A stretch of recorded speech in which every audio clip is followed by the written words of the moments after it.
कारण कि अगर हम हमारे बड़े उलमाए किराम की बात को नहीं मानेंगे तो कल हुकूमत वाले बड़े बड़े जो लोग हैं, मुख्यमंत्री हुए, उप मुख्यमंत्री हुए और जो बड़े बड़े पद पे बैठे हुए लोग हैं, राज्यपाल हुआ, ये सब लोग जो है तो इलेक्शन कमीशन वाले जो लोग हैं ये इनकी बात को निगलेक्ट करेंगे, मानेंगे नहीं।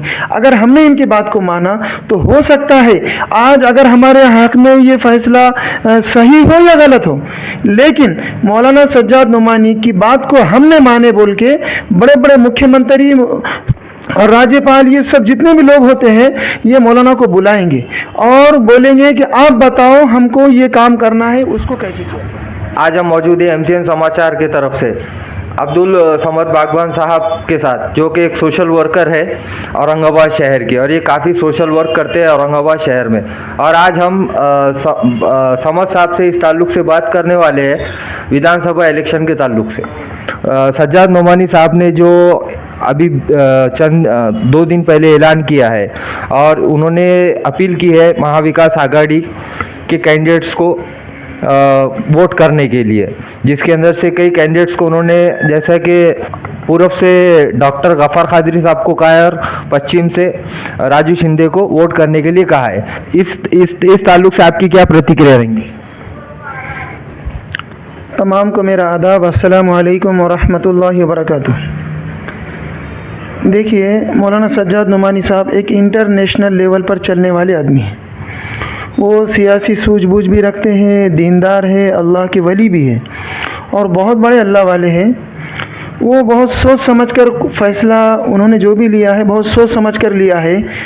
किसकी दादागिरी में, किसकी धतिंग में, किसी का खौफ ना खाते हुए, किसी से बिल्कुल ना घबराते हुए उन्होंने जो है तो फ़ैसला दिया है।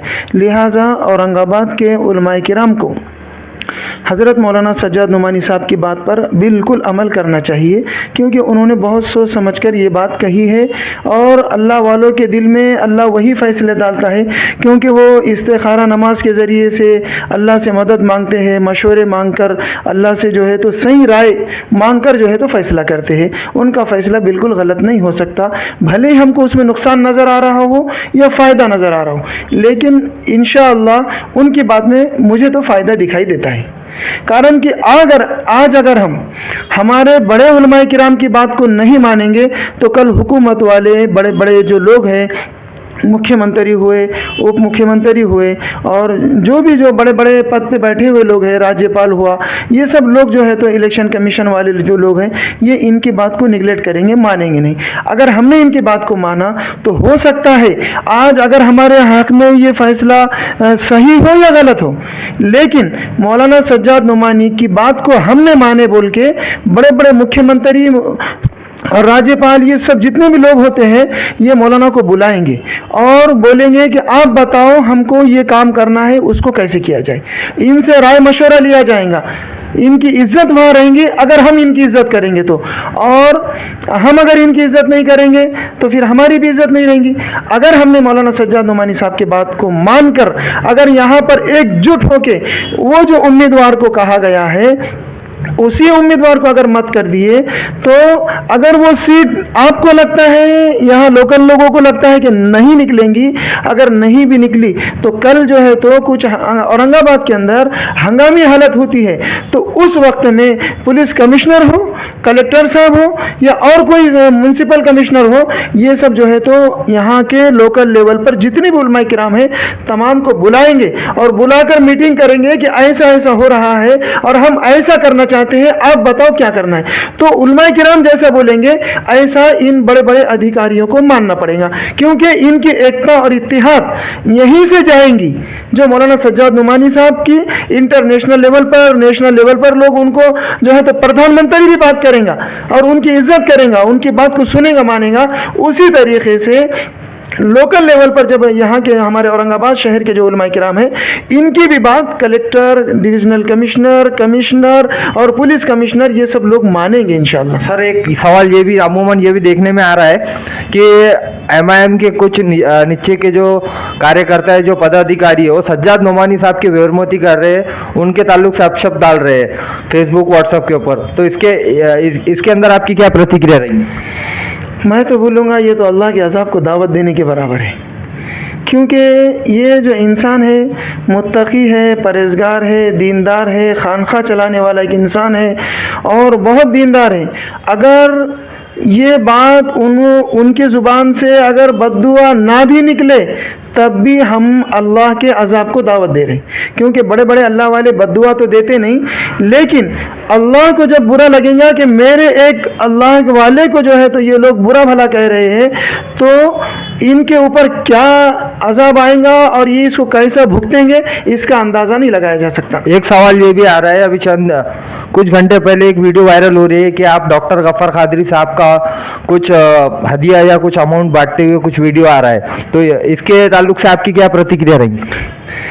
अरे भाई साहब, आप मीडिया वाले हैं, आप मार्केट में चलने फिरने वाले लोग हैं, आप पहले वो वीडियो को अच्छी तरीके से देख लो, आप तो मत बोलो। आपने ये सवाल मेरे से करना भी नहीं चाहिए था, क्योंकि ये जब से वीडियो फिर रहा है मैंने इसकी अभी तक कोई प्रतिक्रिया दिया नहीं।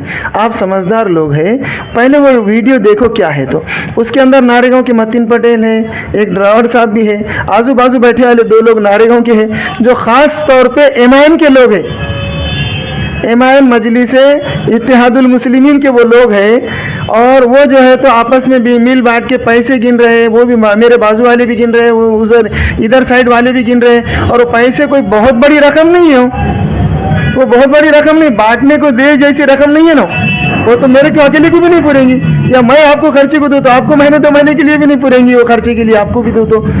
अरे मेरे भाई, उसको एडिटिंग करके काम किया जा रहा है। अगर मैं गफ़र कादरी साहब के पैसे बांट रहा हूँ, फ़र्ज़ करो मान लेते इस बात को थोड़ी देर के लिए, तो मेरे साथ बांटने वाले मतीन पटेल साहब भी हैं जो है तो इम्तियाज़ जलील के लिए फिर भाग दौड़ कर रहे हैं कि वो इम्तियाज़ जलील साहब जीत जाना, ऐसी वो कोशिश भी कर रहे हैं। तो इसका मतलब ये हुआ कि उनके अंदर के लोग ही बाकी हैं। अगर इम्तियाज़ साहब चाहे तो नांदेड़ से इलेक्शन लड़के खासदार बन सकते थे, या कहीं और से भी आमदार का इलेक्शन लड़के जीत सकते थे।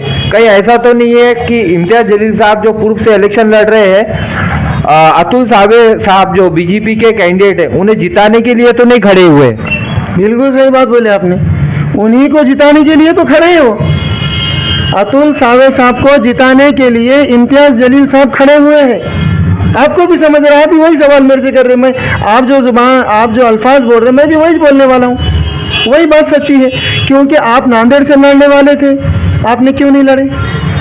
आप वैजापुर से भी लड़ने वाले थे, क्यों नहीं लड़े?